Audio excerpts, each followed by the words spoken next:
Hello there! Welcome to the second episode of Endless Adventure here on Press Desk. Today on important events happening on a daily basis, we'll be talking about International Day for Countering Hate Speech with the theme, The Power of Youth for Countering and Addressing Hate Speech. When a child is born, that child is born without hate. Hate is being taught. The first step of socialization is the family. Therefore, narratives are being passed from one generation to another, which can include the trauma a particular sect of people experience. When a child listens to conversations about an ethnic group, religious sect, or a particular race, these words are being instilled in the memory of that child, us versus others. Examples of hate speech can be seen in how the Tutsis in Rwanda were being dehumanized, also the Jews during the Holocaust. And Nigeria is not far from this, as hate speech from observation emanates from leaders and citizens, and this has led to an increase in religious bigotry, tribal and ethnic suspicion, and overall underdevelopment in the country. Hello, sir. Thank you so much for joining us today. It's so nice to have you with us, sir. Welcome. Thank you for having me. Yes, sir. Straight to the discussion. Annually, the United Nations marks every June 18 as the Day for Countering Hate Speech. The theme for this year's Day for Countering Hate Speech is tagged The Power for Youth for Countering and Addressing Hate Speech. So, sir, what's your thoughts about hate speech, and to what extent can you count a statement or a comment as hate speech? All right, starting from, thank you very much once again for having me, Tony. Starting from looking at what constitutes a hate speech, we can look at it from the points of making statement that seems to belittle someone, that seems to be discriminatory, that seems to be to incite violence, that seems to be prejudicial to some prejudicial actions, or seems to be prejudicial to individuals, to a group of people, or based on the attribute of such a person, maybe as a result of the person's race, religion, ethnicity, sexual orientation, maybe disability in terms of, or even gender.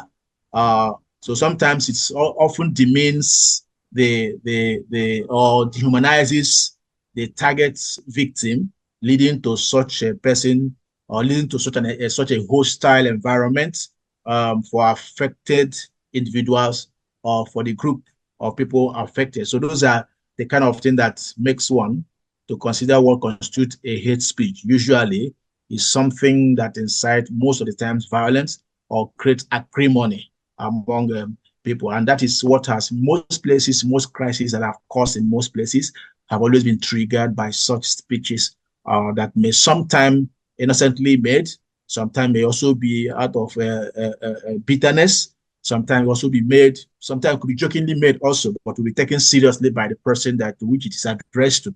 So those are the kind of thing that happens about hate speech. Okay, taking it from the two perspectives, physically, maybe talking to somebody physically, you look at the tone which the person is using, the kind of language he or she uses, how aggressive, derogatory, demeaning, insulting languages, or prejudicial languages, kind of, or something directed at a specific people, or probably trying to demonize some people, trying to attack them, calling them a name that is provocative, or probably using a kind of a gesture, or probably a symbol that that should represent a derogatory situation, or something that looks like maybe in a poster, in a flyer, or such an offensive content that somebody can look at. Can also look at it from the contextual point of view, or also the intent. Somebody can just make statements, but it will be ironically being made that can incite violence on people, something of such nature, or can demean a group of people or a person, or can make an incitement that can raise up against a constitutional authority. Though one should be able to make the difference between the freedom of speech as well as when it becomes a hate speech, right? So those are very thin lines. But from the social media point of view, one should be able to identify some of the emojis one uses, some of the symbols you use, like the word of some hashtag that seems to be portray hatred to a people, to a group, to an authority, and any of such, maybe some contextual usage of words that borders on some controversial or conversational or threat that poses some threats to some set of group of people, or that can easily trigger off offenses against a set of people that can move up people into some wrong behaviors or attitudes towards a particular set of people. Those are the kind of things that constitute hashtag wars and uproars, behaviors have risen up most times by such uh, instigations of wars. It could be religious, it could be uh, ethnic, it could be social. I mean, there's various ways like that. And depending on some areas that are some volatile areas like that, that could, people act spontaneously because they respect their tribe, they respect their ethnicity, they respect their religious leaning. Some statement could be termed hate speech. So sometimes too, what constitutes hate speech may be restricted to some particular areas and also may not. For instance, in some religious circles, some statements or just some innocent make a comment can be considered as a hate speech.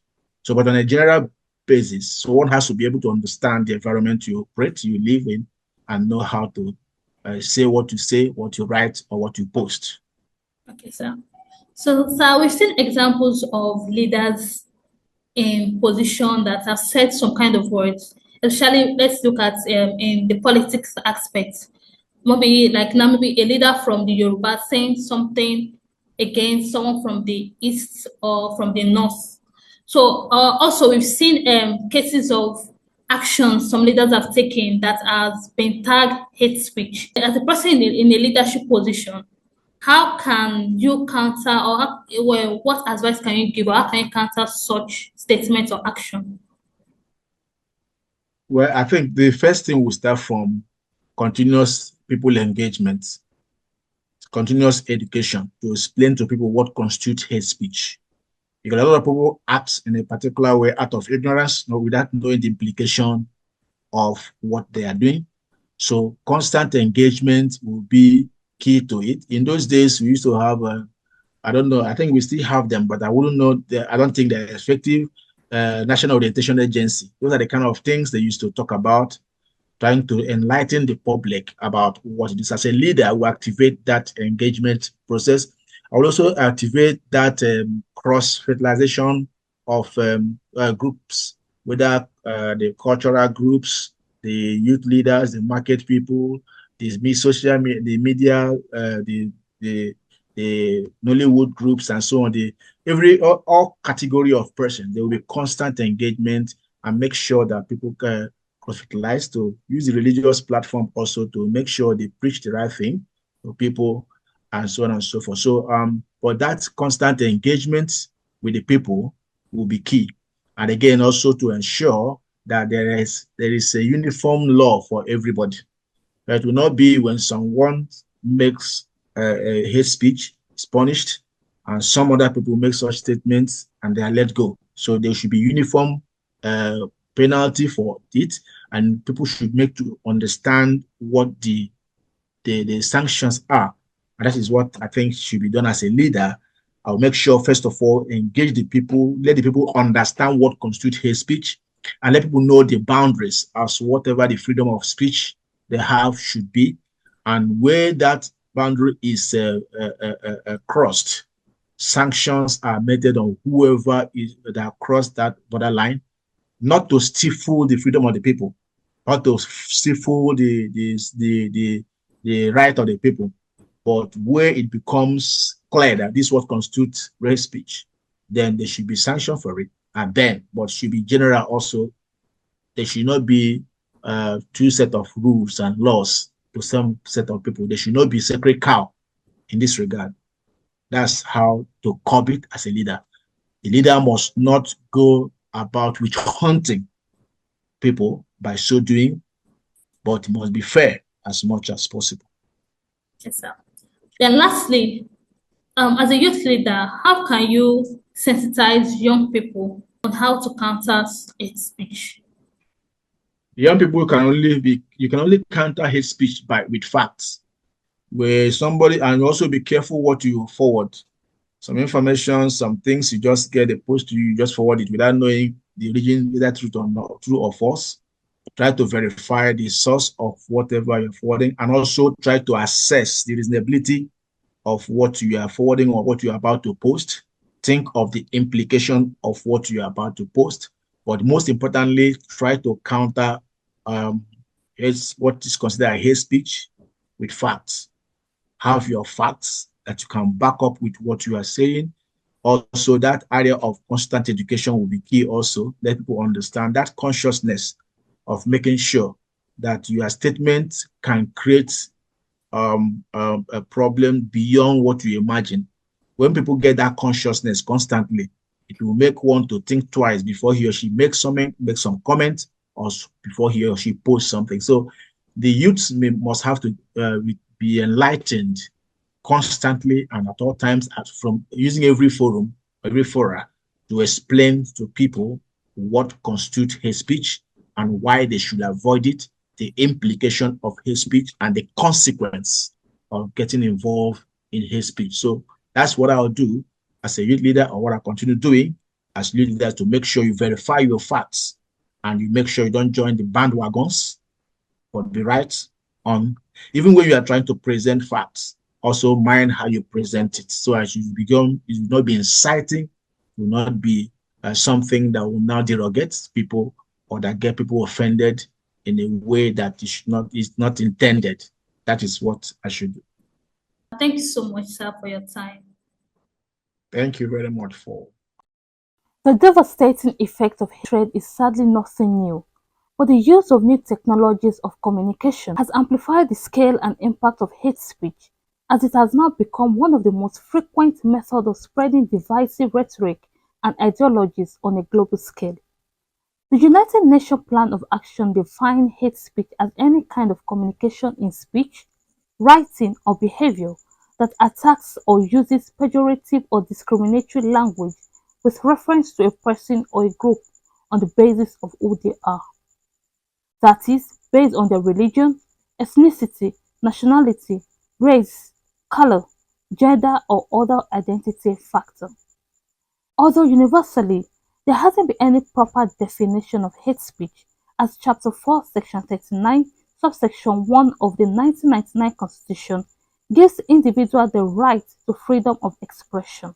However, hate speech, if left unchecked, can endanger peace and development, as it lays the ground for conflict and potential wide-scale of human rights violations. It's basically you having to demean another human because of their belief or their skin tone, their tribe, their race, which is equally bad. So I feel the government should take proper steps against whoever demeans or brings down another person due to their beliefs or whatnot.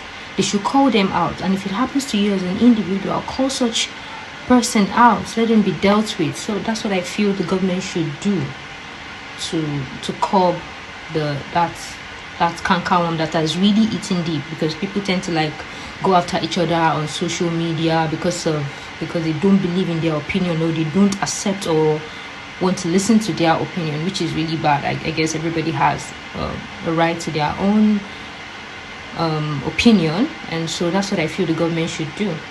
So say no to hate speech. Hate speech is highly offensive and hurtful. Whatever you say to humiliate an individual or a group of persons, maybe because of their ethnicity, religion, skin color, gender, or disability, is hurtful and offensive. Even if you don't say it, if it's a publication, if you represent it with a sign, a notice, a photograph, a symbol, an emblem, as long as it provokes a strong reaction from the public to those affected, then it's a hate speech. We are wired differently. Not everyone is thick-skinned. A lot of people can't handle hate speech positively. This is why you see that some people get traumatized. They feel less of themselves. They withdraw from the society. Have I ever been a victim of hate speech? To be honest, no. I have never been a victim of hate speech.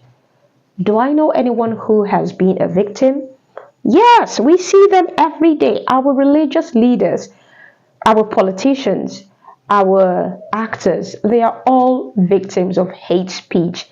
People say different things every day just to provoke strong reaction from the citizens towards these people.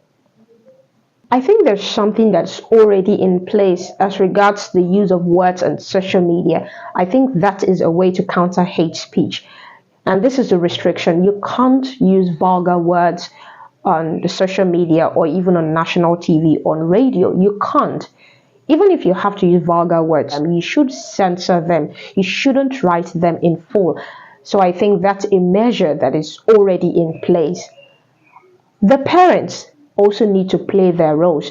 Now, this is the role the parents need to play. They need to teach their children that hate speech is not good. They need to teach them the consequences of hate speech, what it does to the victim. And the community also has to support every victim of hate speech. Let them know that they are still very useful to the society and that they shouldn't give up. I strongly believe that when government and parents play their role in countering hate speech, the world will be a better place for us to live in. With over 1.2 billion young people around the world, we all have the moral duty of speaking out firmly against instances of hate speech, as well as playing a crucial role in countering this scourge. For more informative and entertaining content, kindly like and subscribe to this YouTube channel. Thank you for watching.